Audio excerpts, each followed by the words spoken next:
Good evening, everyone. Wednesday night. We're back at our usually scheduled time. Ryan, I feel like it's been a couple weeks since we got after it on a Wednesday night. So we were going to do a show after practice today, and I texted you. Let's move it back to the usual time, 8 o'clock. If you're joining us for the first time, thank you. There's a lot of people in here already, amped and ready to go for this show. These practice observation shows are always a ton of fun. We're going to get into everything that I saw out at the stadium today. This is the Shout Bills Football Podcast. I am your host, Matt Parrino. He's my co-host, Ryan Talbot. What is up, buddy? How are you? Hey, I'm doing great. Like you said, excited to be back on our normal time slot. We're usually pretty flexible, anywhere from 7 to 8 o'clock start times here, but nice to be live again on Wednesday night. Yeah, I'm fixing my thing because I've been getting after it today, Ryan. We had one of the first comments. Any news on Ertz, Zach Ertz? I had him. What did I have him at? 8 in our outline. Yeah. On the thing. We'll get to him. We'll get to Zach Ertz at some point during the show. There is no news, and I actually did see that some people. I saw a tweet out there from somebody. I don't think it was a reputable person. I haven't seen anything from any of the national guys yet on Ertz. And I know everybody's looking at it, and you put up a story that, they're the Bills are the top team in terms of odds at plus 200 there to get them. But we'll dive into that in a little while. Before we get too far into this, thank you for watching. If you're watching on YouTube, make sure you hit that subscribe button. If this is your first time here, hit the like button on the video as well. We'll get this thing pumping and going on YouTube. Obviously, our favorite platform. Don't tell Facebook and Twitter. I'm just kidding. We don't play favorites on the Shout Bills Football Podcast, but a lot to get into today, Ryan. I'm at this point. Hopefully, everybody's had a chance to dive into my observations. We were out at the stadium at Highmark today. I see a comment on Gregory Russo. We are definitely going to get there as well. And I think for these shows in the future, I just had an idea. Maybe we can get like a kind of a scrolling thing in terms of, what we're going to cover over the course of the show. That might be a fun thing to do. But a lot of video coming out today. What were your early impressions from everything that you read and saw about practice today? Well, first and foremost, it was good to see that Josh Allen and Stephon Diggs look like they're once again on the same page here in 2021. A lot of really accurate throws his way, a nice deep ball thrown his way that you had video of. So, that's the big thing first and foremost, that Allen and to Diggs rapport was so big last season. You figured it would still be there. The chemistry would still be there, but it should only get better with time. And then the other thing is the new faces, and maybe not new, but faces that weren't here last week that are now here, including Diggs. You had Diggs, you had Emmanuel Sanders, you had Devin Singletary, someone that we're going to be talking about here pretty soon. So it was also nice to see that some of those players that weren't here last week were back in the fold this week. The usual reminder as well. Let's get that out of the way at the top. So I was out at practice. There are guidelines that the Bills put out for these practices that are closed to fans where it's kind of like regular season rules. We're not allowed to report on, strategy, any type of if something happens special teams wise, we can't report on that. We can't report where guys lined up or what team they were on. So if you're coming here looking to find out about, was this guy, in the first team offense or first team defense? We're not there yet. Hopefully there's fans in some capacity at training camp that allow us to open things up a little bit more and get into that a little bit more. But there's only so much we can talk about. But one thing that we can talk about were some of the plays that happened during 11-on-11 today and 7-on-7, where the Bills ran, a pretty good chunk of a 90-minute practice today out in Orchard Park. They got some teamwork in. I was talking to Sal Capaccio. I was sitting with him while we were watching the practice. And it was pretty amazing at how fast-paced the practice was. Like, they were in regular season form almost, or at least training camp form. Coaches had headsets on. They had crowd noise blaring, and that's something we could talk about too. I don't think that they're wasting any time preparing for, the return of fans, getting back in the seats and, getting guys used to hearing just the eruption of fans after going a year of playing in that new environment. It might be a little bit of a shock to the system. So I think in a lot of ways that was a smart way to go about starting things off, in this second week of OTAs. Yeah, it's really smart. I mean, crowd noise is going to be a big factor this season, even if I think stadiums will be at full capacity come fall. But even if they're not at full capacity, you're going to be traveling places where you have 80, 90% of the fans in the stands. And 1 year ago, it was a stark contrast where there was no one in the crowd and you could audible the line pretty easily. You could make those changes. Fast forward to the AFC Championship game last year, the Bills traveled to Kansas City, and I think the crowd noise affected them. Now, I'm not saying it's the reason they lost that game. But I think it affected their timing on some snaps and some plays, and it threw them off a little bit. So the sooner you can get that crowd noise pumped in, the sooner you can get moving like you're at full speed or at least training camp speed, the better. Because, I know it's not quite summer here yet. We're still in early June, but before we know it, summer's going to be gone. We're going to be in fall. We're going to be talking about actual football games being played. All right, we're gonna get into a lot of good stuff here, and if you want to get in the comments, if you're just getting in here now, I see the numbers are starting to really pop here. If you're watching on YouTube, I'll remind you again: hit that subscribe button, hit that like button on this video. We'll try to get as many people in here, and we get the chat going as well. I see some already, people putting some stuff down. If you have anybody that you want to specifically ask me about, put it in there, and we'll try to get to it over the course of this episode.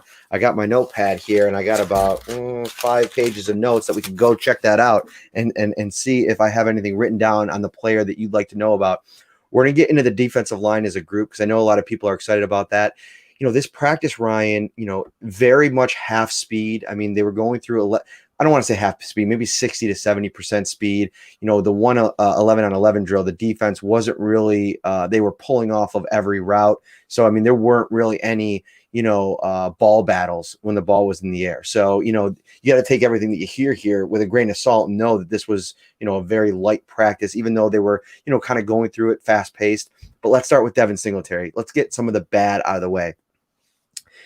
This is big offseason for Devin Singletary. I mean, he spent a lot of time in Florida working on his body, posting the picture of, the new physique. And obviously, with all of the hype around Travis Etienne all offseason, I think the fans are really going to be zeroed in on Devin Singletary over the course of the next few months as training camp comes, as those kind of opportunities to see him compete out there. But then really in the preseason as well, the Bills didn't do anything at the running back position other than bring in Matt Breida, who, listen, that's a vet that could, if Devin Singletary is not watching himself, could definitely make an impact and find a way to, get on the field. Today, one of the big gaffes, and there were a couple of them, a lot of good stuff to talk about too. Singletary, the one ball that I think that I saw him get in 11 on 11 or 7 on 7 work was a drop, a bobble, a drop. I mean, I wrote about it a little bit. Like, it really took you back to the AFC title game when, nothing but green grass around him and he bobbled the ball, dropped the ball. And those are big spots. And, sure hands, the trust factor with Josh Allen, those are big things when you're talking about getting guys involved out of the backfield. And as the season goes along, I mean, this is an offense with so many weapons. You're going to get in a situation where they're just going to move past you in a lot of ways. They're not even going to consider you in those situations. And I'm talking about Josh Allen. I'm talking about Brian Dable and Sean McDermott. You have to earn that trust from this moment. And, Devin Singletary wasn't there last week. He did get here this week, and he'll be here likely throughout OTAs, and then we'll see what happens at minicamp, but not the way you want to get started if you're Devin Singletary. It was a 100% catchable ball that was, you just kind of like look around the room like, yikes. Yeah, so, deja vu, just like you said, AFC Championship game. And I'm glad you mentioned that the Bills don't hesitate to, I wouldn't say move on, but to put you on the sidelines if you make those mistakes. We've seen it. We saw, I want to say it was Singletary's rookie year. He fumbled against the Steelers, and then he was pulled off the field for a while. Last year, Zach Moss fumbles coming out of the end zone against the 49ers. He doesn't make an appearance again in that game until I want to say late in the third quarter. The Bills have a lot of talent, and they expect you to, that when you are on the field and you get your opportunities, to not make those mistakes, to not have those gaffes, because moving the change is important. Not turning the ball over is important. And, a drop isn't a turnover, but if it's on a third down play, then you're getting your team off the field, and essentially you're punting the ball in a way that is a turnover of sorts. So you need to be able to prove in those moments, especially early on here, when you have a kind of a golden opportunity. Zach Moss is still in the red jersey, in the non-contact jersey. You do have Matt Breida here, but Breida's still learning the system. You're in year 3. You are the guy right now, leading by example. You're supposed to be making the most of these opportunities. And mind you, it is just one drop right now, but it could be the start of something. If we see this happen again and again after that, then some real concern is going to grow over, okay, can this be the guy on the field when the Bills are in those passing situations? And here's the thing, the Bills are always in passing situations. They are a pass-heavy team. So he needs to be able to prove from now to the start of the regular season that he can be reliable catching the ball. It just sounds like it was a rough start for him today in that one situation.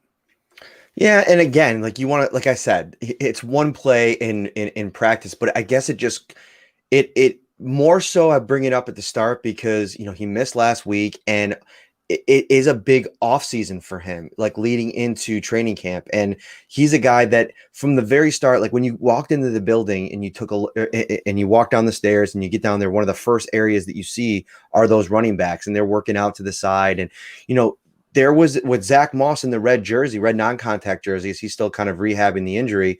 He didn't practice, obviously. Like Devin Singletary was the guy of that group, leading all of the drills, being the guy that I feel like everybody kind of, if fans were in attendance, would be a guy that everybody was looking at and looking to see what he does out there. And, those are the kind of plays, like you only get so many reps in these kind of situations, especially a practice like this, to make an impact. And listen, they can get into the season, and Devin Singletary has been really good at times in his career. I mean, you go back to his rookie season, and I thought he was outstanding for his first year coming out as a 3rd-round draft pick. But those are the kind of things that you want to shore up. And being here, the fact that he showed up in week 2, I think is a good thing to continue to kind of figure out what you do need to work on, because that's something the coaching staff has talked about. We talked to Leslie Frazier and Sean McDermott last week, Frazier today. And one of the things that both of those guys echoed is this is a good chance for players to get into the building and kind of see where they're at, and then kind of go back to the drawing board and work on it from there. Yeah, and listen, the running back room was given a vote of confidence this offseason. They didn't really pursue anyone other than Breida, vet minimum deal in free agency. In the draft, we don't know what would have happened had Travis Etienne been on the board at pick 30. Etienne was one of the first people to say, hey, I think the Bills were going to take me at 30 if I was there, but we'll never know. But bottom line is the top 2 backs were off the board. There was a drop-off. Javonte Williams is kind of a mix of Moss, Singletary, and not necessarily a significant upgrade. So they didn't go that route in the draft. So this running back room has to seize those opportunities. There aren't necessarily better options out there right now, but the Bills flirted with the idea of adding Le'Veon Bell last season. They could flirt with that idea again if no one steps up out of that veteran group. And it's funny to say veteran when you I cut you out there. Go ahead. Yeah, it's all right. But it's kind of funny to talk about veterans. You're talking about a 3rd-year player and Singletary, 2nd-year player in Moss, but they are, in terms of players that know this playbook really well and have been on the field, those are the guys in Buffalo.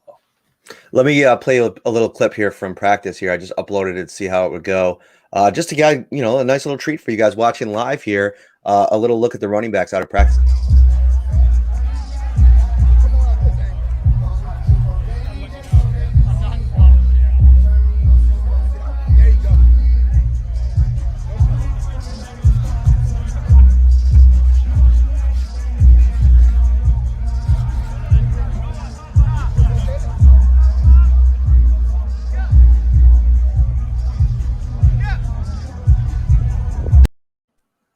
So yeah, just a little idea there, kind of give you a visual with what we were just talking about. I mean, Devin Singletary is, kind of the dude there, and rightfully so. I mean, he's coming back here with Moss on the sidelines. Even if Moss was here, I still think he kind of fits into that 1A role to 1B for Zach Moss.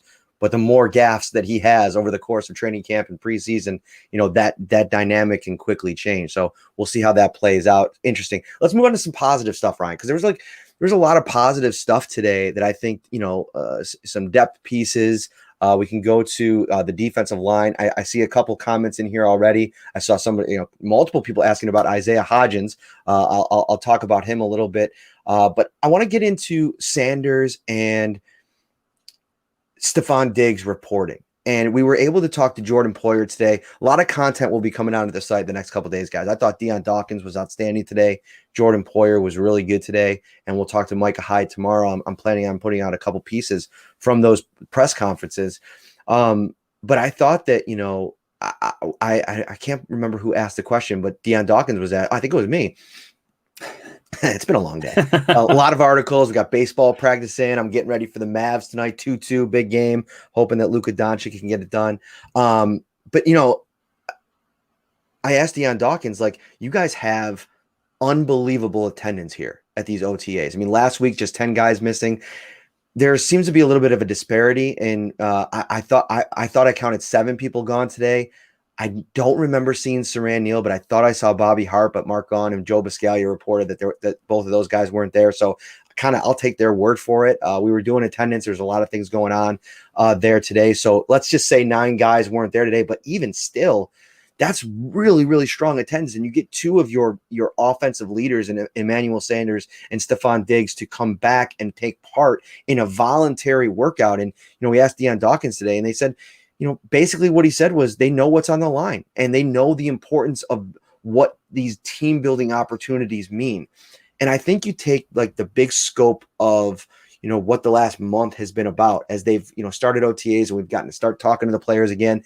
Obviously vaccinations have been a very hot topic, and you could see the trend that has kind of played out here is, they don't want to talk about that. They're going to keep that in-house. They don't want to deal with the distractions of it. They're focused on the team and building themselves as a team. Like Sean McDermott always says, from the ground up. I think that's a really smart approach. And no matter what you think about the vaccination topic, and that's obviously a side thing that I don't really want to get into again. I mean, we talked a little bit about it last week.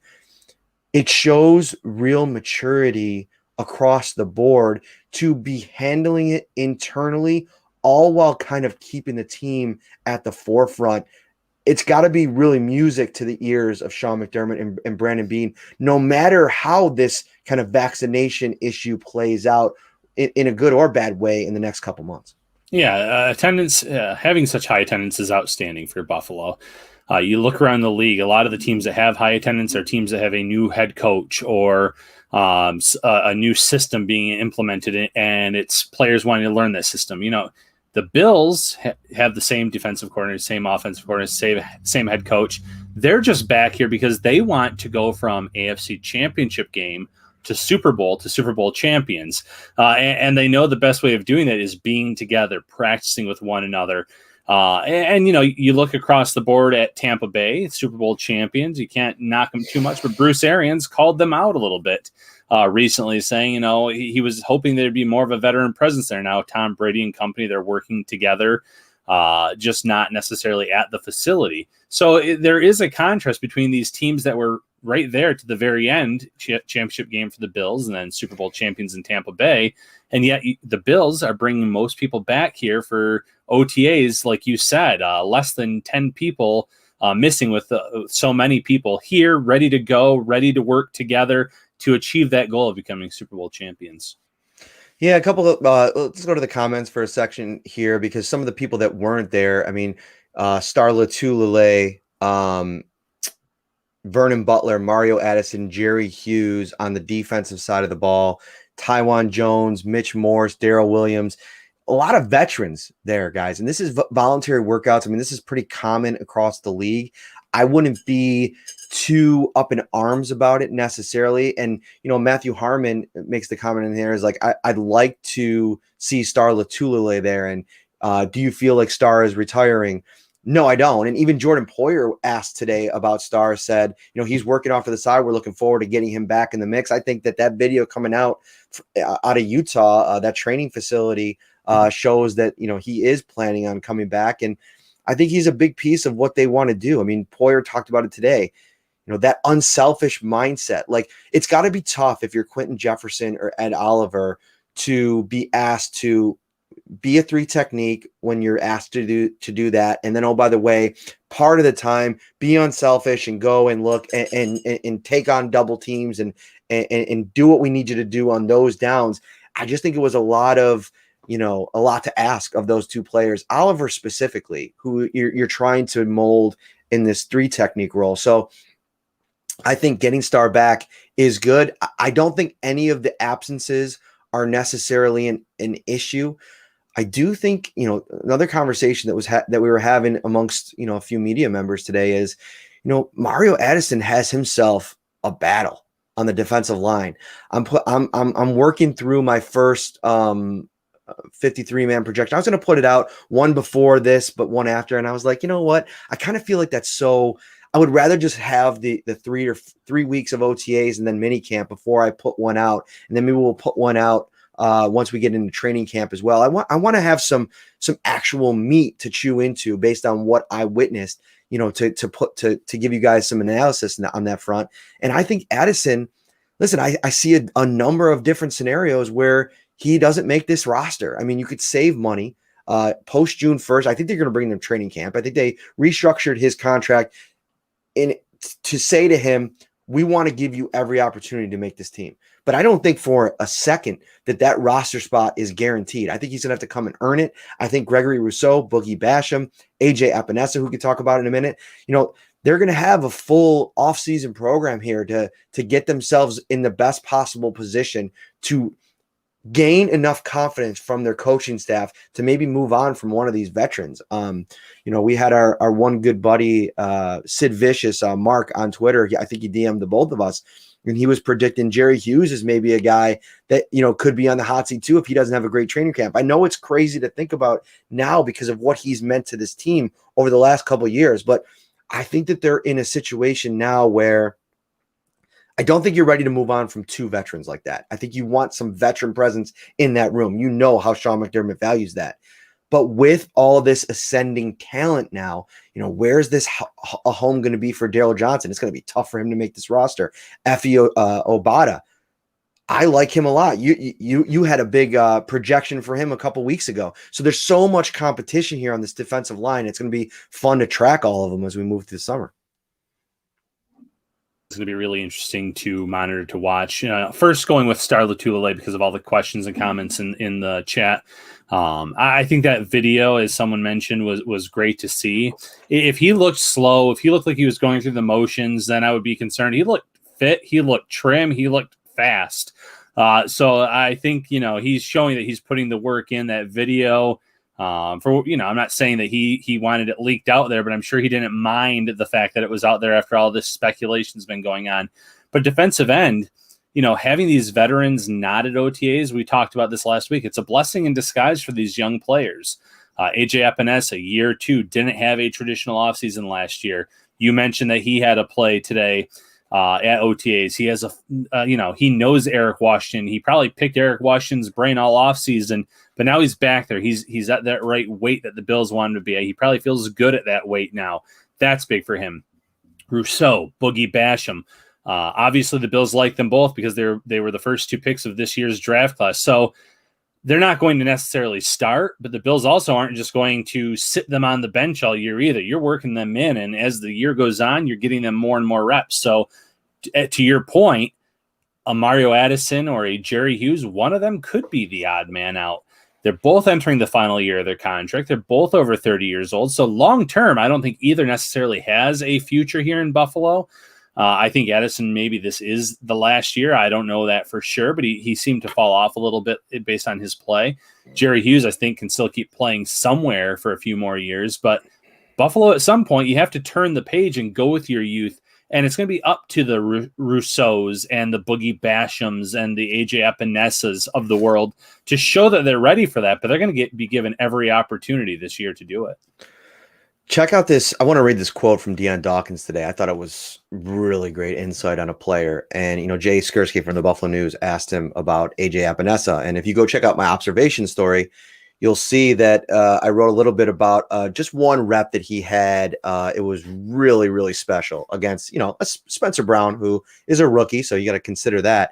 but it's the kind of thing that you didn't see too much from Epenesa last year. So they asked him to lose all this weight, and he did last year. And then he had this full off season to really find a home for where he wants to be physically. And I think that he's done that. He looked really athletic. He looked quick. He looked comfortable, and he had some bend around the edge. I mean, this wasn't really his, it was more about his hands and his power and his potential bull rush coming out of Iowa. This was a guy that looked like he had some real bend. Now it's against a rookie 6'8" tackle who's probably going to have to really get used to his body at this level. But it was some bend around the edge, and he was able to kind of scoot around him and maybe be in a place to make a play on the quarterback in a regular setting. But here's what Deion Dawkins said when he was asked about Epenesa today. It's funny that you mentioned A.J. I speak to him every day, and I compliment him every single day, every single morning when I see him, when he's walking in from the weight room. Every single morning I say, dog, you look great. You put some weight on. You look great, kid. Then I ask him, how does your body feel? And he's like, man, I honestly like it. I said, yep, we do too. I just compliment him. He's taking reps against me, and I can physically feel the difference. He's not a feather anymore. He's growing really well, and I'm very excited to see what AJ does next. I mean, that's really a strong statement. I'm going to be writing about that this week over at Syracuse.com. He's not like a feather anymore. Just imagine, we saw a nice arc for AJ Epenesa after struggling early on last season. That really, you got to recalibrate your expectations for him now, knowing how he was able to improve despite not working with the body comp that they wanted. Now he's going to have it at his disposal. Another year with Eric Washington, continuity, veteran leadership in that room with Jerry Hughes and Mario Addison this summer. Big things could be going to come for AJ Epenesa. We're talking so much about Rousseau and Boogie after the draft. It might be Epenesa who we get, and you talked about him last week, who we really have to transition to. Yeah, and listen, it's not just the body type necessarily and that he looks better already. It's the fact that the coaching staff asked him to do something. Maybe it was Leslie Frazier specifically saying, hey, here's what I envision you playing at. Here's what I see your role as. And he worked to get to that goal last year in season as you're practicing, as you're trying to learn a new system, as you're a rookie in the strangest year probably ever in the NFL. And yet by the end of the season, he was just about where they wanted him to be weight-wise. Now, mind you, weight-wise, muscle frame, things like that, that's a little bit different. He probably used this offseason to really build up that lean muscle and to stay at that weight. So he's also appeasing the coaching staff, and doing exactly what they want him to do. So that's going to go a long way for him as well, saying, okay, listen, this is what they wanted me to do. I did it, and I did it in an impressive fashion in terms of all the circumstances last year. And you're starting to see the players take notice. And I'm sure that the coaches have taken notice and they've complimented it as well. So now it's just kind of putting it into action and seeing it live on the field. But just like I was saying about Russo and Boogie Basham, he's going to get his opportunities this year because those three guys are the future of the Buffalo Bills coming off the edge.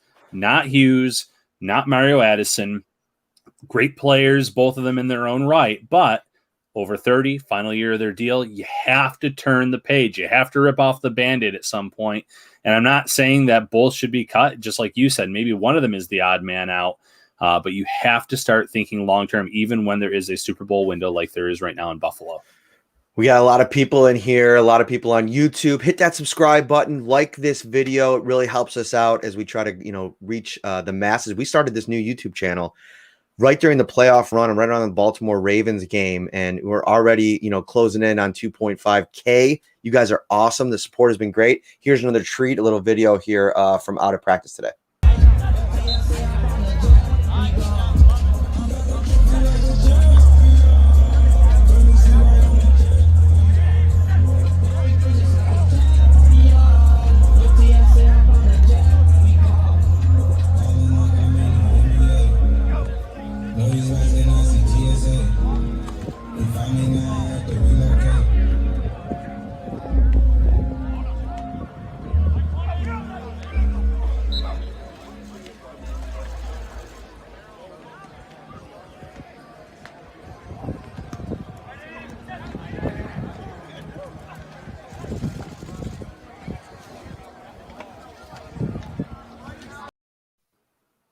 All right.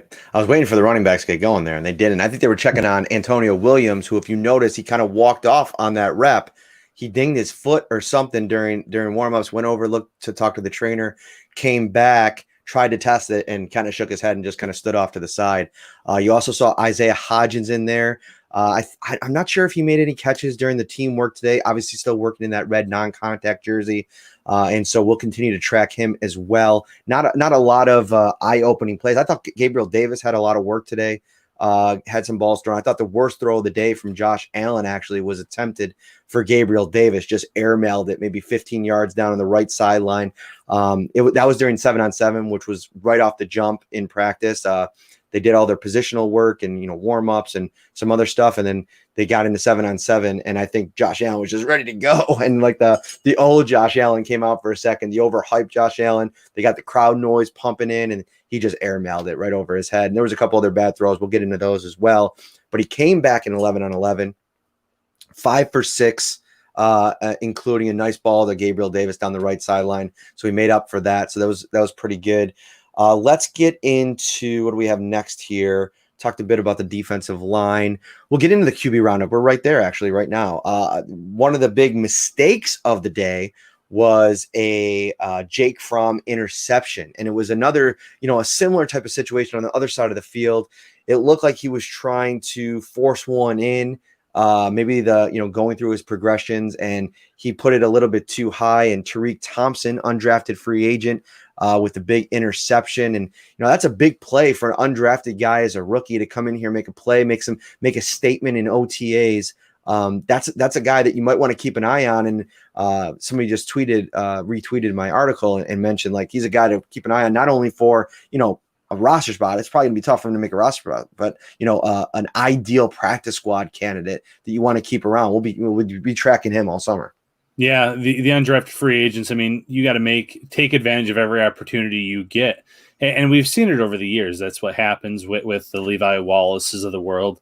It's what happened with the Reggie Gilliam. Obviously, last year Patrick DeMarco was dealing with a neck injury, and that allowed Reggie Gilliam to get all those snaps. So, Tariq Thompson has a lot of talent in front of him at that safety position. So, 53-man roster, probably not a path there. But like you said, practice squad, and it's looking like there's going to be the extended practice squad again this season based on what I saw reported earlier today.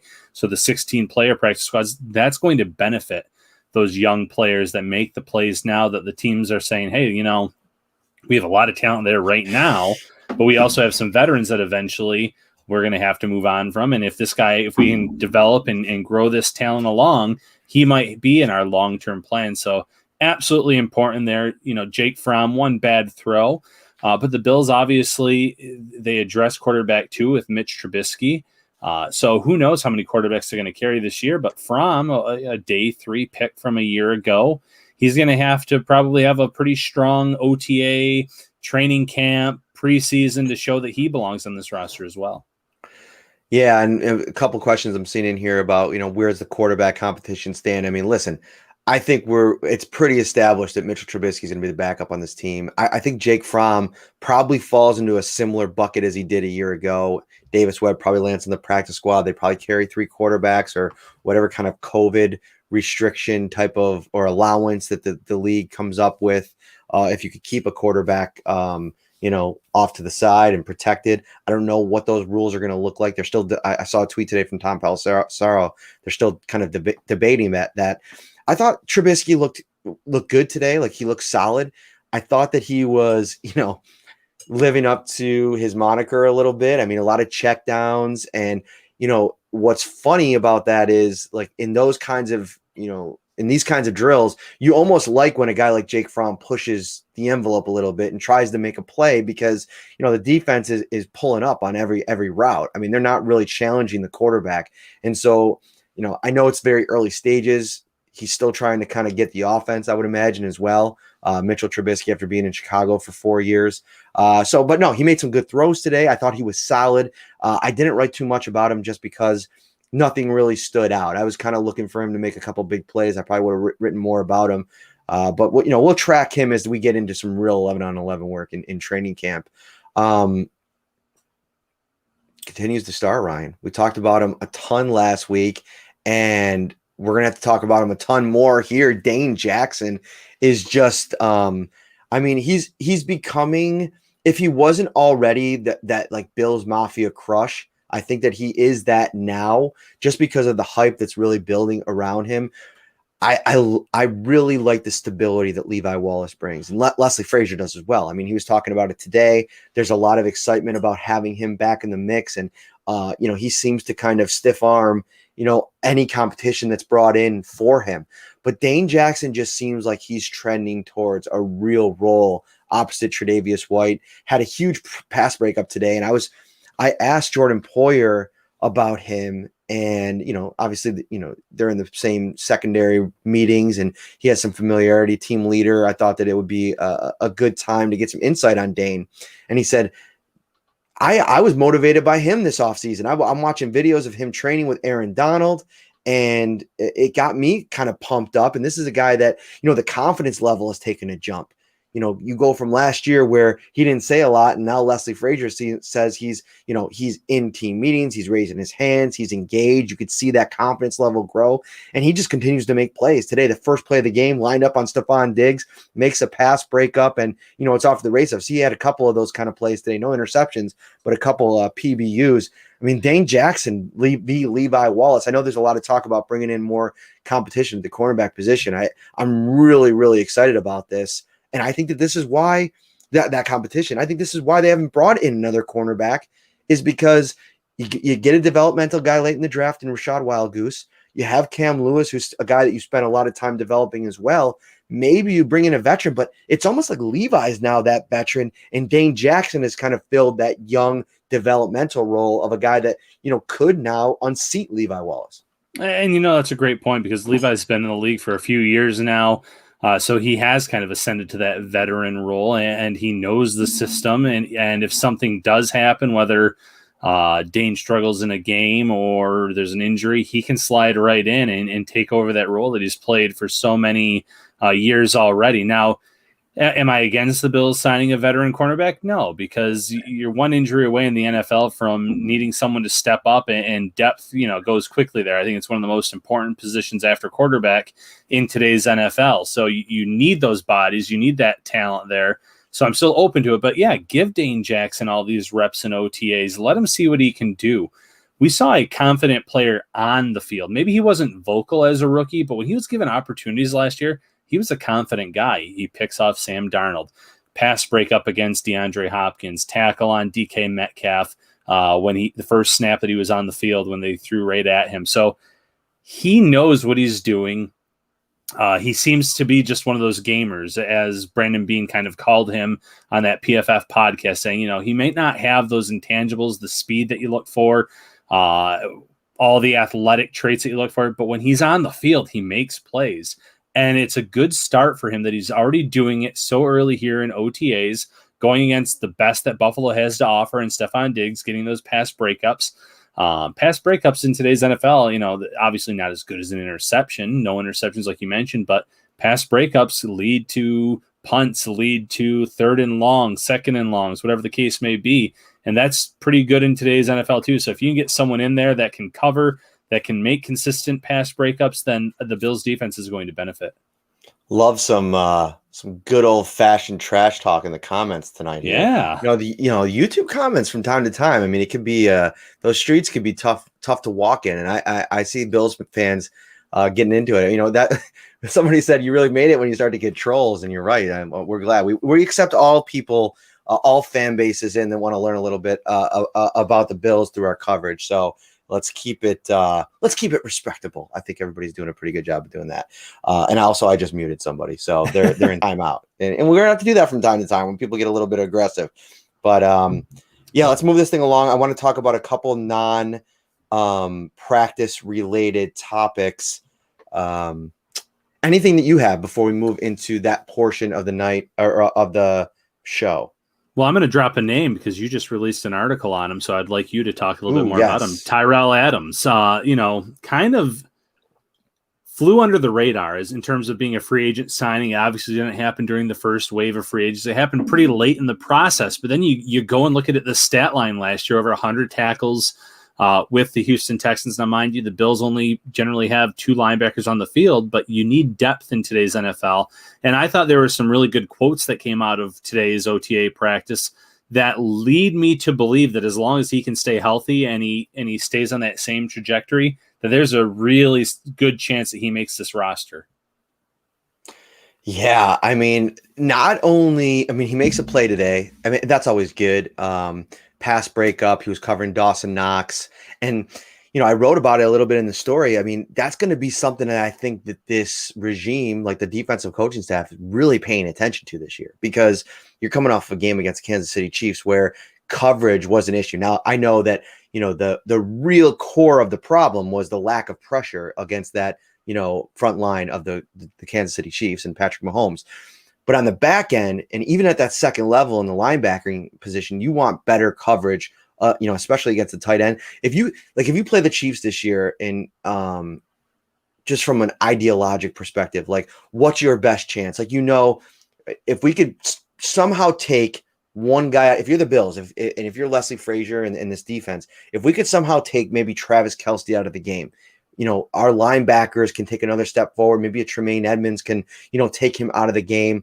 Matt Milano, if one of those guys isn't out, you're going to need another option there. And a guy like Tyrell Adams, who now has, coming off of a year where was able to build some confidence, had a bunch of tackles, like you mentioned. Those are the kind of depth pieces you had. A.J. Klein last year was a guy that they were forced to kind of just roll with. It ended up going well. He was able to figure things out on the weak side in relief of Matt Milano, who was hurt. But the more options that you have and the versatility to keep that guy on the roster. See, that's the thing. Like, in an ideal world, you like Tyrell Adams and A.J. Klein and maybe play the matchups a little bit, right? Well, you can't do that unless you can count on, the guy opposite Klein to play to add value somewhere else, like on special teams. Like, he may have to take the role of Tyler Metakevich or an Andre Smith, a guy that they liked last year, that they, he was up there a lot. They brought him back because of his special teams acumen. And so that's something to keep an eye on. And then I asked Leslie Frazier was asked about this today, and he said he was a tackling machine last year, and it came off. It really showed on the tape that they watched. And then also he kind of gave some insight into what his role could be. And, he said basically he's going to either be a depth piece for us, or maybe, Heath Farwell has already liked what he's seen out of him on special teams. So a guy to, keep an eye on. I put a story up over at the site. You can go check that out. Tyrell Adams, some cool pictures the AP had as well. So yeah, that's there. Yeah, when it comes to Bills buzzwords, I think number 1 on their list is versatility. They love players that can play all over the place. But number 2 is special teams. Any player that can contribute on special teams, that bumps them up a notch. And you're talking about a guy that had over 100 tackles on the field last year, someone that can help on special teams. That just bodes really well for him and his chances of making this roster, considering the fact that that's so important to this team. They emphasize special teams quite a bit here in Buffalo, and they have since day one of the Sean McDermott regime. Indeed. Also, let me get in a little bit. I've seen a couple questions in here, and we didn't really touch on him because we're talking so much about Epenesa. Greg Rousseau had one really, really good rep, and let me just bring up, who was it? Oh, yeah. It was Gregory Rousseau versus Tommy Doyle. So 2 rookies, and those are the kind of matchups that once we get to one-on-ones with pads on in training camp, I'm going to be parked down there. Like, those days might be tough for observations because I'm going to do everything at the facility or in training, if it's at St. John Fisher, to be at those trench wars because they're going to be so important. I just want to watch them. They're going to be fun. Hopefully get some video. It'll be fun. I'll share it on here as well. But it was Doyle versus Russo, 1st round pick versus 5th round pick. And Russo showed, his class on the play. I mean, great technique, got around the edge, which I know there's some questions about his ability to, there wasn't so much bend. It was more just about his quickness and that get off. And you saw it a little bit on the play. Obviously, he dialed, it would have been a sack if the play was able to conclude. And it was Mitch Trubisky was in at quarterback, and, he was able to get the ball out to Jacob Hollister, but he got it out because of the half speed. That's a sack most likely in a regular scenario. So, tons more stuff. Go check out the observations. I'll have tons more stuff on this as we go. If you have any more questions before, we're going to talk about 2 topics before we get out of here. Drop them in the comments and we'll try to hit on them before we go here. Hit that subscribe. If you're in here for the first time, I'm going to keep reminding you, our regulars always do such a great job in the comments of reminding everybody. And I got to do a better job of putting in the plug during the show. So hit that subscribe button, hit that like button on the video if you haven't already. Checking this out tonight, our usual Wednesday time slot. It feels good to be back here. Let's start with Zach Ertz. And I know that was a question right at the top. Ertz is just, I mean, if you're talking about trending, I feel like this guy's name has been trending all off season long. Bills, leaders in the clubhouse, if you will, at acquiring him in the trade. Bookmakers are making the odds right now, and you can go kind of put a bet on that if that's where you want to live. Let's start with you, Ryan. What are your thoughts on a potential Zach Ertz deal at this stage? We've both been on record as saying at times maybe, something that maybe doesn't make the most sense, or maybe the Bills should kind of, take a swing and bring him in. Where are you with it now, and where are you with it in terms of the likelihood that the Bills would be in the mix and should be considered the favorite to land him? Yeah, I don't know if I would consider them the favorite. Now, did the Bills do some due diligence at some point in this process? I believe they did. I believe that they've called the Eagles and they've talked. I think any good team does that. You go out there and you say, hey, we hear this guy's available. What are you looking for him? But at the end of the day, even though this is a very pass-happy offense, I'm not sure how he fits into this offense. You only have so many targets to go around. Your personnel packages, if you have Ertz on the field, who comes off? What are you running? There's a lot of questions there. He is not a game changer in terms of his athleticism. He's not going to be that burner. He's not going to be that mismatch that I think a lot of people envision a Kyle Pitts to develop into. He's not a Travis Kelce in terms of what he can bring. He's just someone that finds the holes and gets open, and that's important in today's NFL. Don't get me wrong. But I do have some questions about the fit. I understand that Sportsline has the Bills at plus 200. Some other teams trailing right behind. Colts plus 300. Chargers were right there in the mix. I would actually like him in that Chargers mix there. I could see him being a good fit with them. So I have some questions about the fit, but I'll never hold it against the Bills to try to get better. If they feel like Zach Ertz makes them better and they have a plan for him, by all means. If the price is right and you have this cap space all of a sudden, yeah, kick the tires, see if you can get it done. In the comments, somebody's saying go Mavs, and they're wondering why I'm a Mavs fan. My cousin was a coaching intern for them, and so I kind of became a fan. I've always been a Luka Doncic guy. I've always liked him coming out of, Europe, and I like his game. In the NBA, I've always kind of followed players. Like I was a big LeBron guy, Tracy McGrady before that, and I'm a big Damian Lillard fan. So I kind of follow players. And so when my cousin had the internship with the Mavericks, they just became my team while Luka's in there. So that answers that question. Big game tonight, game 5. But yeah, on Ertz,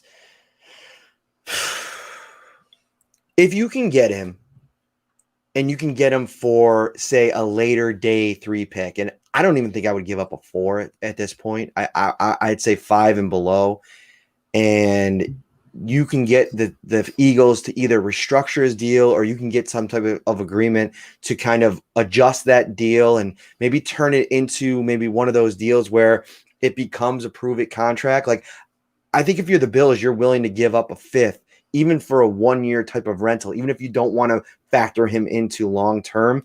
My big concern with Zach Ertz remains, how are you getting him the ball? How are you, if you're bringing him in here, what does that mean for Dawson Knox? What does that mean for Jacob Hollister? Because you basically erase those 2 guys in terms of any type of legitimate role because of the emphasis that's made with wide receiver. Now, if you think that Zach Ertz can come in here and catch 65 balls and 8 touchdowns while not taking away from what the wide receivers do in this offense, then hey, this is a Super Bowl window, and I get it. And if that's something that, if you're Brandon Beane and you sit back and say teams didn't fear our tight ends last year, you make an upgrade and you hope that maybe even 1 year of Ertz, if that is even the case, or maybe 2, whatever, maybe that means that Dawson Knox takes a next step. I mean, there's been times when Ertz has been banged up and Dallas Goedert has come out and had big monster games. Maybe maybe that takes the pressure off of Dawson Knox. And, I thought today, looking at Jacob Hollister up close and personal for really the first time, I didn't notice him too much last week. A lot more quickness than I anticipated. He's got good feet. He's fast. He's known as his, that pass catching ability. There's chemistry with Josh Allen. I'm fine with them going in with Dawson Knox and Jacob Hollister. I think between those two guys, there's a good chance that one of them finds a niche, finds a role, and has gives you that player that you can at least count on in some type of limited role at the tight end position. Because let's be honest, I think Gabriel Davis is still getting targets. Diggs and Beasley are getting targets. And I think Emmanuel Sanders, I've seen some national folks talking about Gabriel Davis out targeting Emmanuel Sanders. I don't see that. Go ahead. Yeah, no, that's a good point. It's interesting to see how the targets will be laid out. Tight end position, Dawson Knox, first and foremost, this is a huge year for him, year 3. This is the year where those athletic traits need to transfer into something on the field. You can have great times, you can have that burst, you can create that separation, but you have to start to put it together. We've seen flashes in his career, but we need more consistent flashes. We don't need him to be Travis Kelce or George Kittle this year. It would be great if he developed into a player like that. Obviously, the Bills would be thrilled, but we just need the Bills need more consistency. Jacob Hollister, he was one of Josh Allen's favorite targets at Wyoming, and I recently went back and watched that game against Seattle. It was, first and foremost, just a fun game, back and forth a little bit. The Bills obviously pull away there, but Jacob Hollister had a really good game in that matchup. Anytime that Russell Wilson needed to move the chains, Hollister seemed to be the guy. He seemed to be able to get open against the Bills, move the chains, keep possessions alive for them. And if he can do that here in Buffalo in a limited role, then he's going to be worth every penny of that contract. And like you said, the Bills will be good enough with that Knox-Hollister 1-2 punch, maybe a Tommy Sweeney as their number 3. Time will tell, but I don't necessarily think the Bills have to go out and make a move at tight end for a guy like Zach Ertz. Indeed. Let's get to Julio Jones a little bit. We haven't talked about this, Ryan. Like we were going to do a Julio Jones podcast and it just didn't materialize. It was busy. It was around Memorial Day, I think, or something. Where are you? Let's start with you and then I'll chime in on Julio. Where are you with, the Bills potentially being in the mix for him? Go ahead. Maybe this will be one of those old takes exposed moments, but I just don't see the reason. The Bills already have enough talent at pass catcher, and I get it. It's Julio Jones. When he's on the field, he's still a special player, but you have Stephon Diggs, who's a special player. You have Cole Beasley, who's one of the best slots, if not the best slot receiver in the game. Emmanuel Sanders, still a very highly productive player. Gabriel Davis, who's a guy you're trying to develop. So, again, who's coming off the field? Can you trust the fact that he can stay healthy? Last year, he went through some injury issues. Before that, the last few seasons before that, 15, 16 games. So it's not like this has been a year in, year out deal with him. But at the same time, over 30 years old, you have to start wondering when he's going to take that slide a little bit. It's great to think about. It's fun to imagine. But at the same time, this is the NFL. You have the salary cap to manage. It's not fantasy football. It's great in theory. I just don't see how it would come to fruition. What about you? Here's my problem. We're talking a lot about Stephon Diggs' new deal. And if you missed that, the Bills opened up some cap space. Reportedly, the team still hasn't announced it, or we haven't talked to Brandon Beane and got confirmation. But Stephon Diggs, they converted most of his salary in 2021, a move that Brandon Beane is always hesitant to do, but they've had to do that this year with Tre'Davious White earlier this offseason. Now Stephon Diggs, they convert most of his base salary into a signing bonus. He gets it all up front, and then it pushes some of the salary cap hit to future years, and it's spread out over 2 years. And I think what this really shows you is, what I really think this was for was probably a Josh Allen extension if it happens sometime this offseason. To fit that, whatever that looks like, if there's added money this year into future years. And also, I think it sets up a Stephon Diggs mega extension next offseason. And I think that with those kind of things, like if Stephon Diggs comes in here and has the year that you probably anticipating close to what he did last year, you're going to have to get him in the top 3 receivers in the league next year. I mean, I think that's probably a handshake deal type of thing. Like, hey, come in, perform one more year on this deal. And I have no insight on this, but I would just imagine that, those are conversations that are happening, within this group, and they want to keep this group happy together. And you bring in Julio Jones, who's got a $15 million cap hit this year. And then I think it's somewhere around that for the next 2 years. I just don't see how you're going to be able to hand out the contracts that you're going to be forced to hand out. I mean, Tremaine Edmonds is going to have a $12.75 million hit next year. Josh Allen is going to have a $23 million at least hit next year. That's if they don't come to an extension, which they probably will sometimes this year, and if not this year, early next offseason. So there's going to be all of this money that you got to figure. Now, there's ways they can get out of a lot of deals that are on the books already for 22 and 23. And if you want to take a swing, I just don't. I do subscribe to the Brandon Beane theory that he's talked about multiple times. You're never one player away. And right now, if you're looking at this roster, that's a strength. That wide receiver position is a strength. I know that at 34, 35 years old, Emmanuel Sanders, expectations need to kind of be quelled a little bit. But he still had a really good year last year. There's a lot of talent on this roster, up and down that position group on the depth chart. I just don't think giving up the assets on top of the cap hit that he'll be over the next few seasons is worth it. Call me crazy. And I know Julio Jones is a great player, but you give up those assets when you're still kind of either in this part of the process or in this part of the process. And I think what we saw last year is we're kind of coming on the after effect of that. You look at what's happened with Bitcoin over the last couple of weeks, right? Remember Matt Barkley and company were so bullish on that thing as it skyrocketed to the thing. And then it kind of steadily was like this. And then all of a sudden last week, I think we're coming back. I'm a big Doge guy. I think we're coming back. So that's not financial advice. I just praying. I think that we're on that kind of decline for Julio Jones, and I don't think you give up those kind of assets on the decline. No, I agree with that completely. I agree with those sentiments. But again, financially, it just doesn't make sense. Like you said, there's a deal that has to be done with Josh Allen. There's a deal that's likely has to get done with Stephon Diggs, Tremaine Edmonds. The list goes on and on and on. So the Bills are going to take care of their own guys first, the people that are already here at One Bills Drive, and that's the smart thing to do, especially when you already have a team that's right there in the mix to be, at the Super Bowl or in the Super Bowl this season. Anything else here, Ryan? Anything in the comments? Anything else you want to talk about? We're going to be wrapping up here in a minute.